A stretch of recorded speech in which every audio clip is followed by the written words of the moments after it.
தூத்துக்குடி மாவட்டம் கோவில்பட்டி அருகே உப்பாற்று வெள்ளத்தில் சிக்கிய காரில் இருந்த இளைஞர் கயிறு கட்டி மீட்கப்பட்டார். கூடுதல் தகவல்களை தருகிறார் செய்தியாளர் ரங்கசாமி. ரங்கசாமி, வணக்கம். காரில் இருந்த இளைஞர் கயிறு கட்டி மீட்கப்பட்டார், விவரங்களை சொல்லுங்க. வணக்கம். தூத்துக்குடி மாவட்டத்திற்கு வானொலி மையம் ரெட் அலர்ட் அறிவுறுத்தின்படி தூத்துக்குடி மற்றும் கோவில்பட்டி சுற்றுவட்டார பகுதியில் நேற்று முன்தினம் முதல் பலத்த மழை பெய்து வந்தது.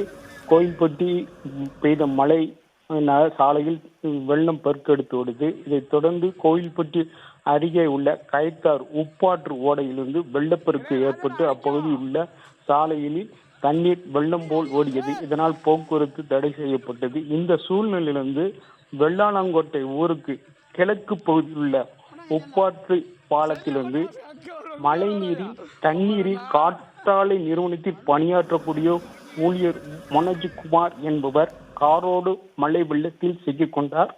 மழை நீர் காரை அடித்து அங்குள்ள சீமை கருவேல் மரத்துக்கடையில் சிக்கிக் கொண்டிருந்தது. அதிலிருந்து தப்பிக்க முடியாமல் மனோஜ்குமார் போராடி கொண்டிருந்தார். தன்னை காப்பாற்றும்படி சத்தம் போட்டுள்ளார். இதை பார்த்து இந்த கிராமத்தைச் சேர்ந்த இளைஞர்கள் ஜேசிபி இயந்திரம் மூலமாக சீமை கருவேல் மரங்களை அகற்றி மழை வெள்ளத்தில் காருடன் சிக்கிக் கொண்டிருந்த மனோஜ்குமாரை மீட்டனர். இதனால் அந்த பகுதியில் சிறிது பரபரப்பு ஏற்பட்டது.